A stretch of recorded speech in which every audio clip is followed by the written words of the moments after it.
예, 귀한 찬양입니다. 성도님들 잘 알고 많이 불렀던 찬양이시죠? 이렇게 유튜브에 진아라는 이름으로 활동하고 계시는 유튜버라고 해야 될까요? 요즘 시대에 이렇게 온라인으로 컴퓨터로 휴대폰으로 활동하시는 분이 참 많은데 저렇게 찬양을 통해서 주님께서 주시는 귀한 재능이죠. 통해서 또 이렇게 하나님께 영광을 올리고 많은 사람들에게 찬양의 감동을 주시는 분입니다. 저 채널을 보시는 분들이 상당히 많다고 그래요. 우리 성도님들도 많은 찬양을 부르셨는데 그 중에 우리 성도님들 잘 아시는 찬양으로 함께 오늘 은혜를 좀 나눴습니다.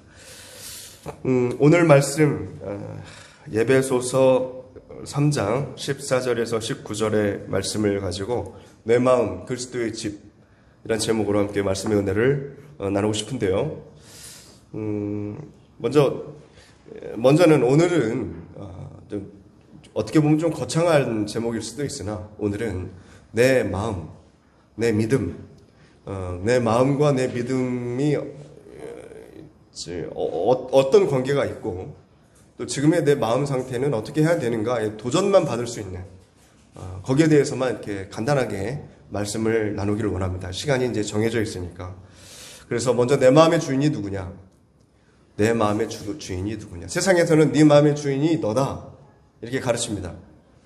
그러나 우리 믿음 안에서는 그렇게 고백되지 않습니다. 절대로 그렇게 고백되지 않습니다. 정반대입니다.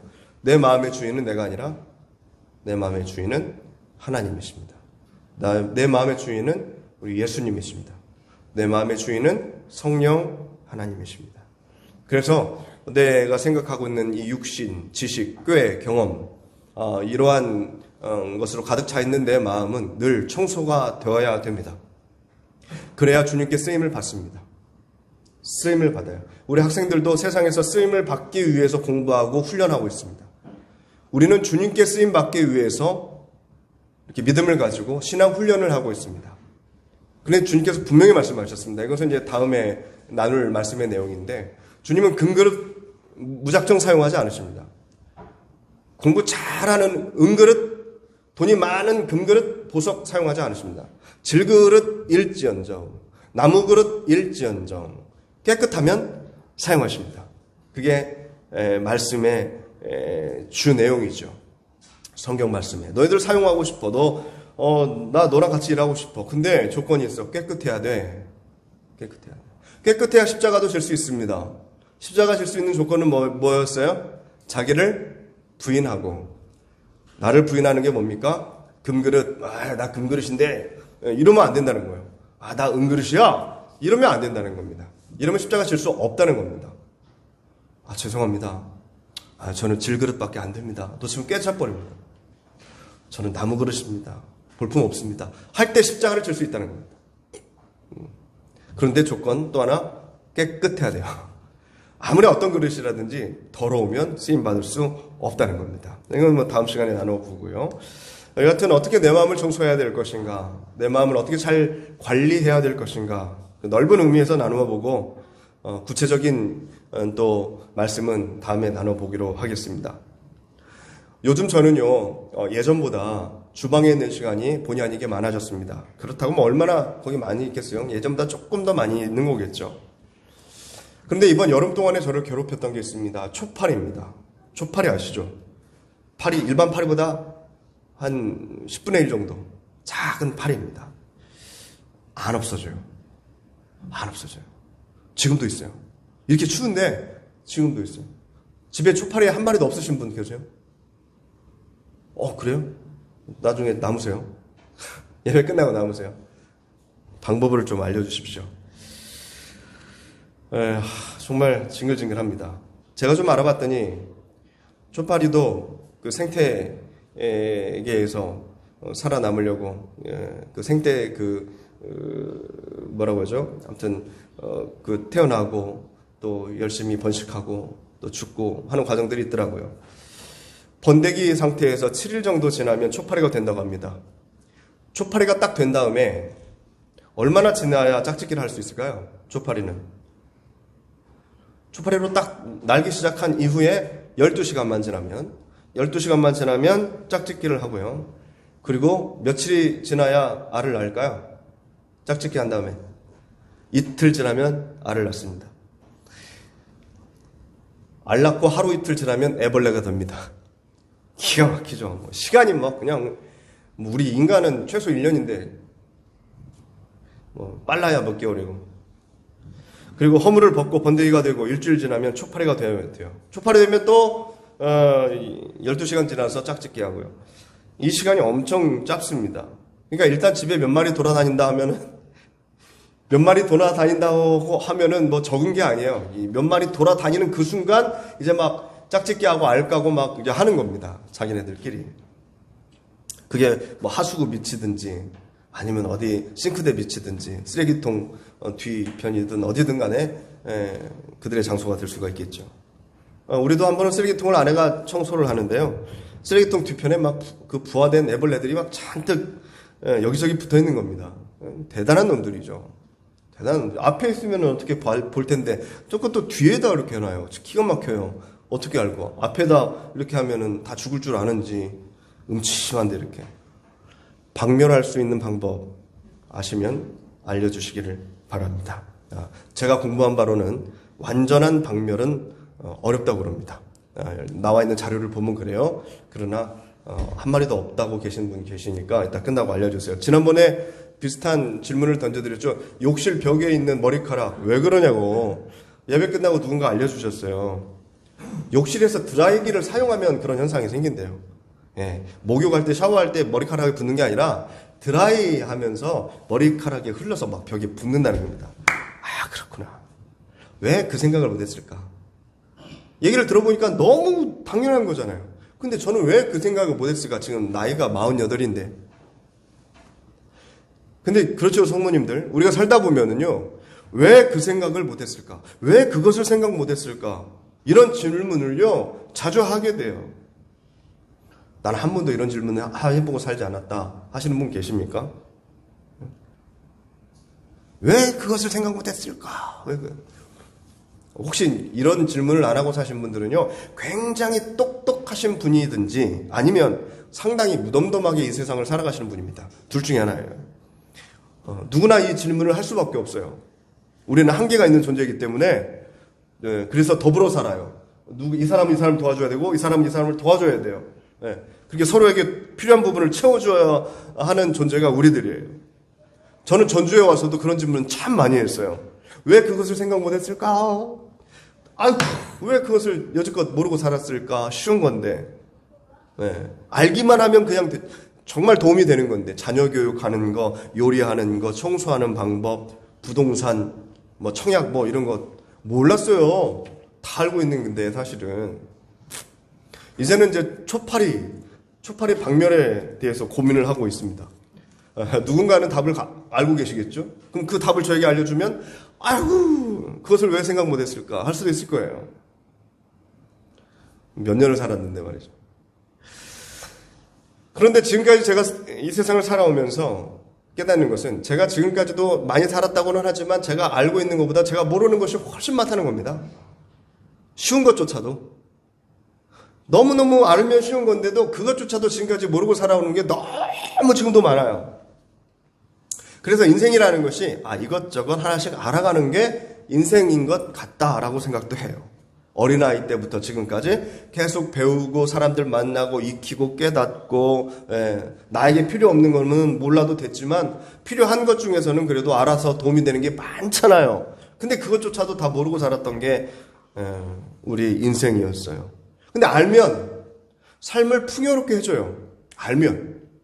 이 마이크도 모르면은 육성으로 설교해야 되는데 나중에 알게 되면 이런 게 있었어 하잖아요.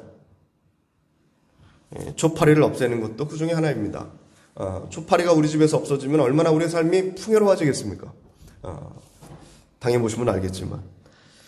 그런데 성도님들, 오늘 그거에 대해서 말씀드리려고 하는 게 아니라 사실 우리 인생은 초파리보다 훨씬 더 중요한 것들이 있어요.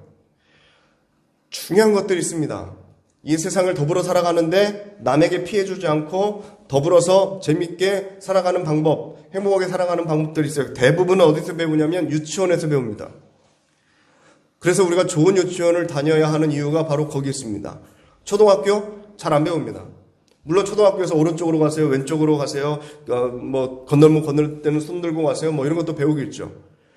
그러나 대부분 초등학교, 중학교, 고등학교는 대입, 시험, 내 성적, 국영수 중심으로 배우기 때문에 인생에게서 중요한 걸 배우기에는 너무 시간이 촉박해요. 일단 시험 공부를 해야 되기 때문에 그렇습니다. 그러니까 유치원에서 배워요. 중요한 건 유치원에서 다 배워요. 거기서 삶의 관계성을 배워요. 싸우면 선생님이 어떻게 해야 되는지 알려주고요. 욕심날 때 어떻게 하면 알려주고요. 화해할 때 이렇게 사과하는 방법, 또 여럿이 같이 무엇을 해야 될 때 어떻게 해야 되는지 유치원에서 선생님이 알려줍니다. 중요한 것이죠. 이거 하면 안 돼. 이건 해야 돼. 이건 이렇게 하면 안 되고 저렇게 해야 돼. 용서해주고 화해해주고 사랑하고 배려하고 질서 잘 지켜야 돼. 유치원 때 배웁니다. 다 그게 병아리 짹짹 여기서부터 다 시작하는 거예요. 아주 중요한 거잖아요. 그런데 성도님들, 더 중요한 게 있죠. 더 중요한 게 있습니다. 유치원에서 다 알려줄 수 없는 것들, 고등학교, 대학교에서 다 알려줄 수 없는 것들이 있죠. 근데 엄청나게 중요한 것들이 있죠. 세상은요, 자격증 따는 법 가르쳐 줍니다. 돈 많이 버는 법 가르쳐는 줍니다. 이런 거 다 알려주는데, 인터넷만 쳐보면 다 여러 가지가 나오는데, 진정한 삶의 가치를 누리는 방법은 가르쳐 주지 않습니다. 누구에게 그런 걸 물어보면, 진정한 삶의 가치는 나에게 생명이 주어졌는데, 어떻게 살아야 진짜 내 인생을 잘 사는 것입니까? 물어보면, 사람들은 그렇게 얘기하죠. 돈을 많이 벌면 돼. 돈을 많이 벌면 돼. 다 돈으로 해결돼. 요즘은 다, 거의 다. 아니면 좀 생각 있는 사람들은 뭐라고 대답하는 줄 아세요? 스스로 깨우쳐야 돼. 이렇게 대답합니다. 스스로 깨우쳐야 돼. 겨우 이런 것이 세상의 답변입니다.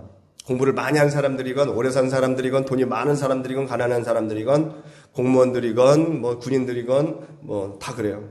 이런 답변들이에요. 그런데 성도님들, 이 세상을 창조하신 하나님은 그렇게 대답하지 않으십니다. 하나님께서는 이 세상을 행복하게 만드는 법을요, 우리에게 이미 알려주셨습니다. 그리고 그 방법대로 살아가는 사람들도 있다는 것을, 많이 있다는 것을 우리는 이미 알고 있습니다. 그래서 우리는 이 시간 그것을 배우는 것입니다. 유치원에서 배우지 못한 아주 중요한 것들을, 이런 시간들, 예배 시간들, 성경 공부하는 시간들을 통해서 알아가는 겁니다. 그리고 그것을 삶에 적용해서 내가 행복해지고 세상이 행복해지는 일을 우리가 하고 있는 것입니다. 해야 되는 것이고요. 그걸 사명이라고 하고 사역이라고 합니다. 목사가 하는 일이 그렇습니다. 선교사님들이 하는 일이 그렇습니다. 교회에서 열심히 배우고 성장하고 믿음이 충만한 우리 성도님들, 장성한 분량에 이르기까지 원하시는 성도님들이 애쓰며 노력하는 일들이 바로 그런 일들입니다. 교회에서 훈련받는 성도님들, 그분들이 가정에서 그렇게 살려고 애씁니다. 회사에서 그렇게 살아가려고, 그런 열매를 맺으려고 배운 대로, 훈련받은 대로 살려고 애쓰십니다. 그런 일들을 통해서 어느 곳에서는 학교가 세워지고, 어느 곳에서는 병원이 세워지고, 어느 곳에서는 노숙자들의 하루 식사를 책임져 줍니다. 매일같이. 왜? 이런 데서 훈련 받았기 때문에. 진정한 행복이 무엇이고 진정으로 기쁘게 인생을 살아가는 것이 무엇인지 아는 사람들은 그렇게 살아갑니다.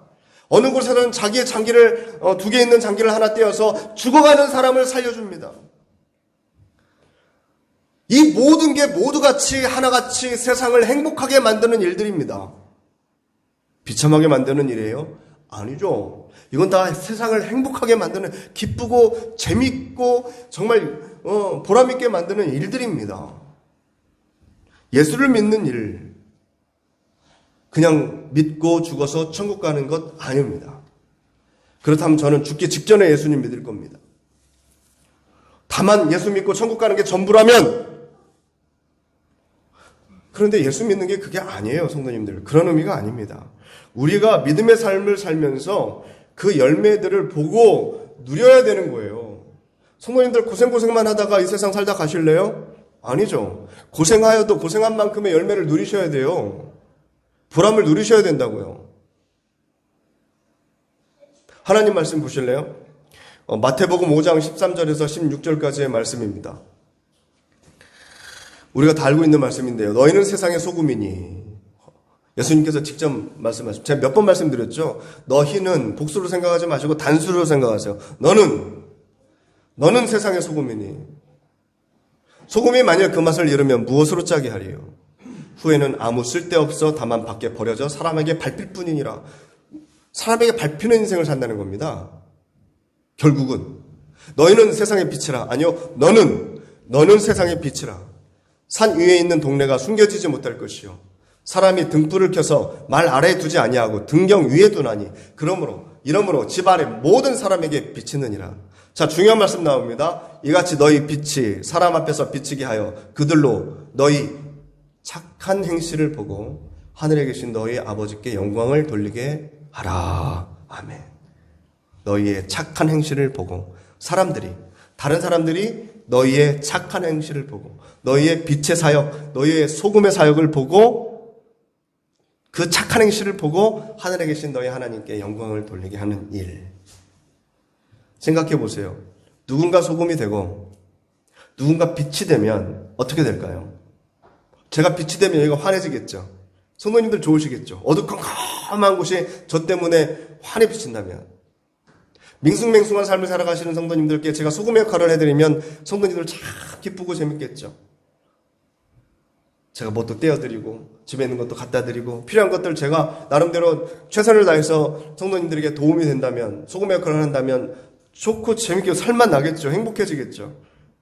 그런데 저만 그런 게 아니라 그런 사람이 많아지면 어떻게 될까요? 세상은 두말할 거 없겠죠.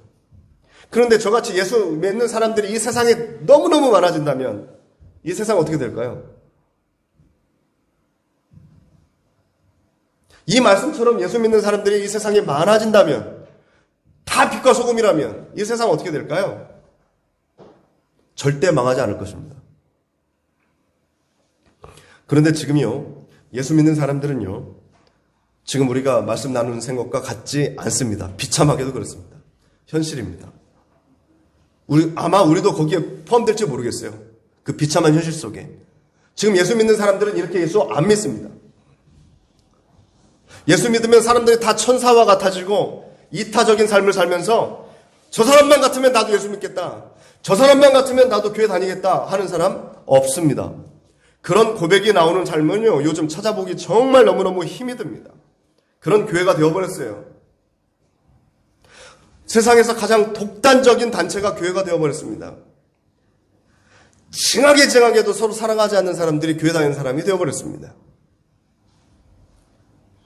그런 세상에서 우리는 한국교회를 위해서 기도를 해야 되겠지만, 먼저는 우리 교회, 또 우리의 삶, 내 인생, 내 믿음에 대해서도 반드시 점검을 해 보셔야 되겠습니다.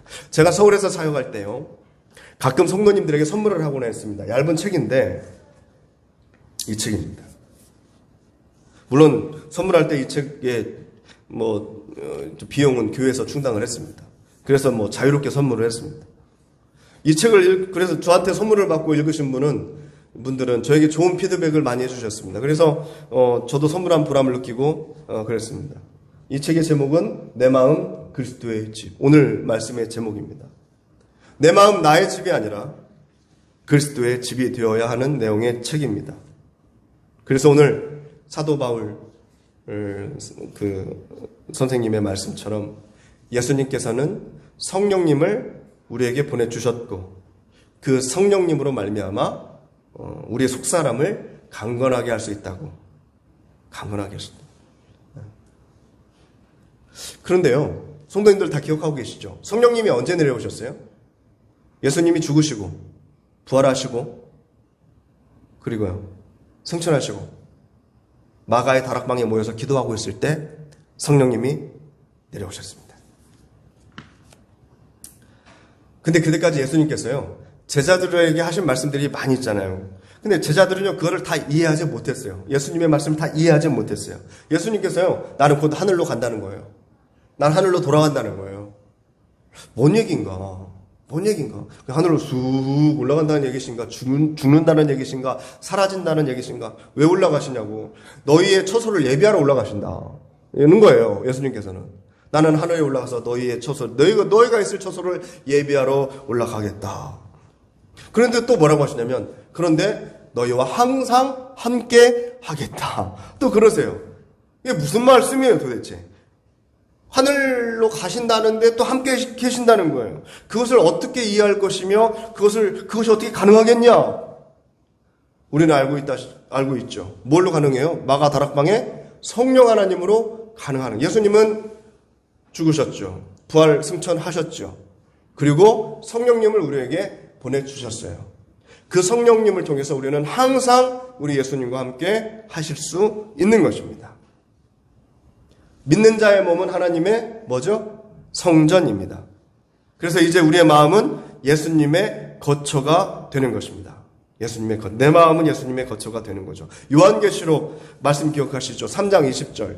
정말 유명한 말씀이죠. 제가 이 말씀으로 설교도 몇 번 했는데요. 같이 한번 읽어볼까? 시작. 볼지어다 내가 문 밖에 서서 두드리노니 누구든지 내 음성을 듣고 문을 열면 내가 그에게로 들어가 그와 더불어 먹고 그는 나와 더불어 먹으리라. 아멘. 참 중요한 말씀입니다. 저 교회 다닙니다. 열심히 이거 봉사도 하고 헌신도 하고 다 합니다. 예. 주일 성구 잘하고요. 믿음 생활 잘하고요.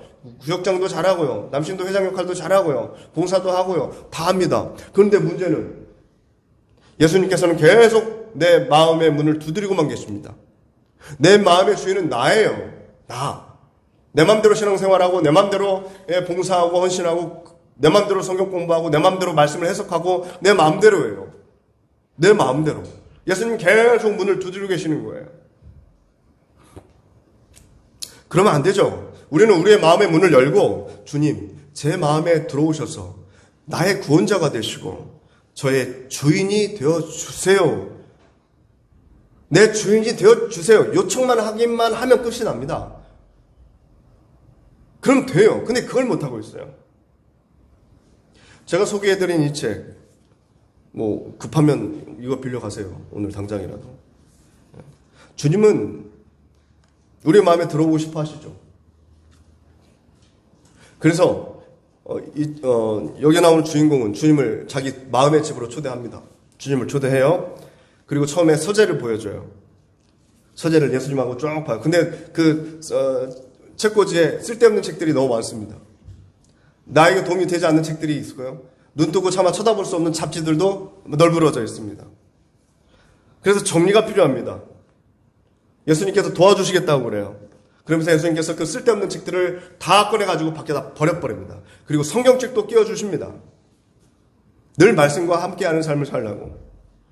그리고 이제 주방을 보여줍니다. 예수님, 여기가 나의 주방입니다. 전 여기에서 맛있게 요리되는 음식을 먹고 지금도 요리를 하고 있습니다. 여기서는 돈을 요리하고 있고, 여기서는 학위를 요리하고, 여기는 주식, 여기는 명성, 여기는 인기, 여기는 모임, 여기는 내 욕심과 비전. 요리가 되고 있어요. 바쁘게. 근데 예수님께서 불편해 하십니다. 왜 예수님께 불편해 하십니까? 뭐가 잘못됐습니까? 예수님께서 주방에 들어가셔서 예수님께서 요리를 해주십니다. 예수님께서 해주시는 요리는 정말 맛있고 중요한 거. 영원히 배고프지 않을 음식을 요리해 주시는 겁니다. 그리고 주방의 메뉴를 싹 바꿔주십니다. 자, 이번에는 거실로 예수님을 모시고 갑니다.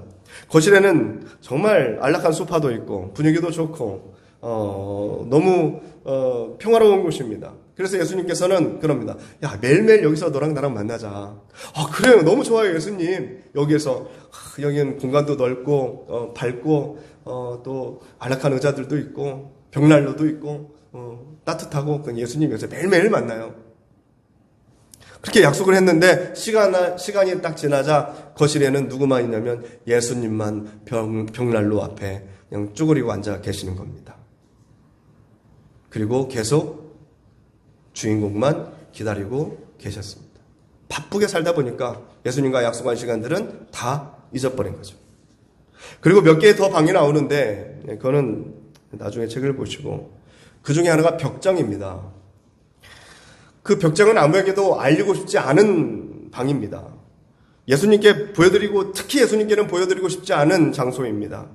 그런데 예수님께서 말씀하시죠. 야, 어디에서 이상한 냄새가 나는 것 같다. 이쪽인가 싶은데 보니까 벽장이에요. 예수님은 보시기를 원하셨고 주인공은 너무하다 싶었습니다. 벽장만큼은 내 비밀의 장소인데 거기까지 원하시다니. 그곳에는 내 가족들도 모르는 비밀과 내 과거와 버리지 못한 내 못된 습관들과 여러 가지 내 잘못들이 쌓여 있는 공간입니다. 오픈하기 싫어요.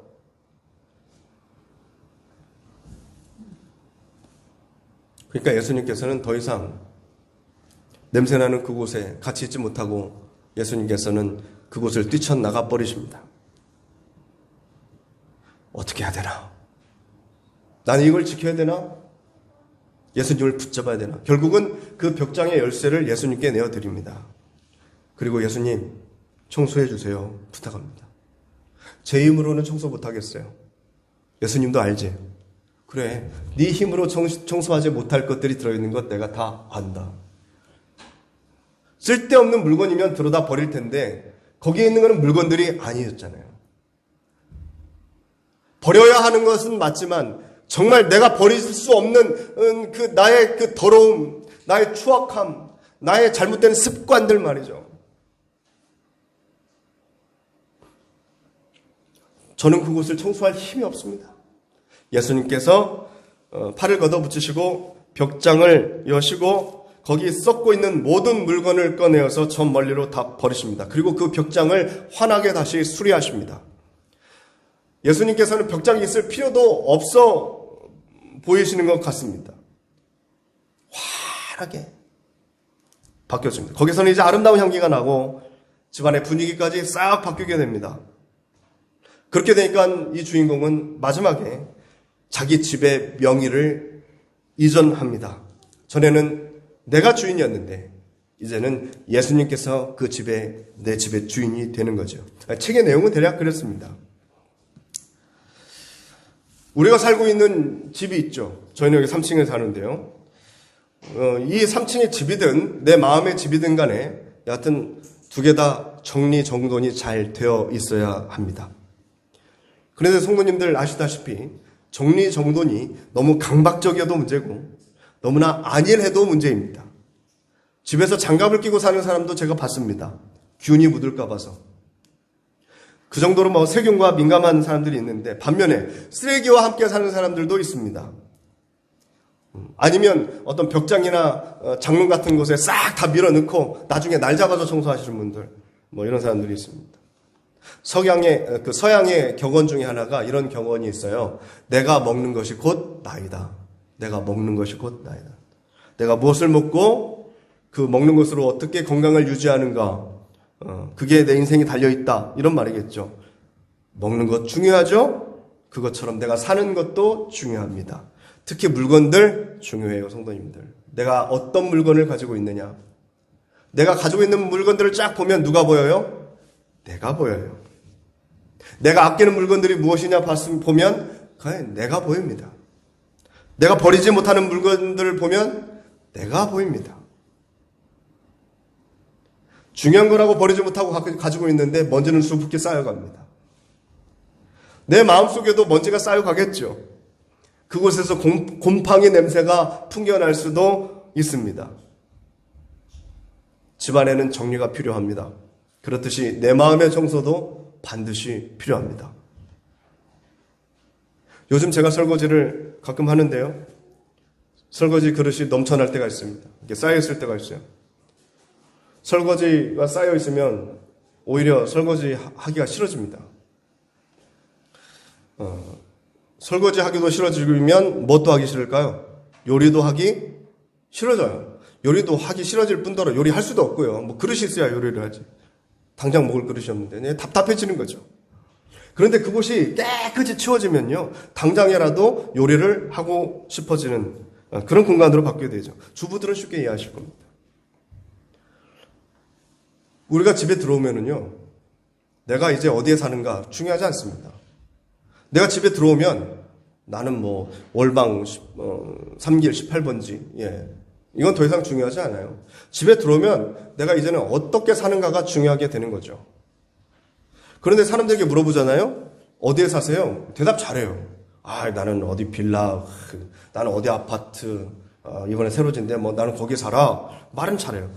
근데 물어봐. 뭐 어떻게 사세요? 물어보면 대답은 잘 못해요. 질문이 너무 광범위해서 그런가요? 근데 어디 사는가 중요하지 않잖아요, 사실. 어떻게 사는가가 훨씬 더 중요하잖아요. 우리 신앙도 마찬가지거든요. 교회 어디 다니세요? 대답 잘해요. 나 사랑의 교회 다닙니다. 나 믿음의 교회 다닙니다. 나 소망의 교회 다닙니다. 막 이렇게 행복한 교회 다닙니다. 무슨 다 해요. 좋은 교회 다 다녀요. 큰 교회 다닙니다. 나 안디옥 교회 다닙니다. 뭐 이렇게. 예. 어떻게 신앙생활 하십니까? 그건 대답 잘 못해요. 우리가 주력하며 살아야 할 것은요, 어디 사느냐 중요하지 않습니다. 어떻게 사느냐가 훨씬 중요합니다. 그렇듯이 신앙생활도 어느 교회를 다니냐 중요하지 않습니다. 내가 어떻게 신앙생활을 하느냐 중요합니다.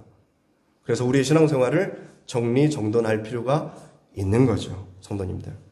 오늘 이렇게 주의를 통해서 성도님들의 마음을, 성도님들의 믿음을, 성도님들 마음속에 가지고 있는 방을 다시 리모델링 할 수 있기를 축복합니다. 그래서 내 마음이 아니라 주님의 마음 될 수 있기를 소망합니다. 하나씩 청소하는 마음으로 한꺼번에 다 하셔도 좋지만 오늘은 서재를 청소하고 다음 주일날은 주방을 청소하고 이렇게 하는 것처럼 매 주일을 통해서 말씀을 통해서 이제는 썩은 냄새가 나는 게 아니라 향기가 막 좋은 향기가 풍성하게 흘러넘치는 그런 그리스도의 향기가 나는 마음으로 바꾸어서 이제 행복하게 살아갈 수 있는, 남들도 막 초대해도 잠깐만 기다려 하지 말고 언제든지 들어와 할 수 있는 저와 성도님들의 인생이 되기를 축복합니다. 아멘.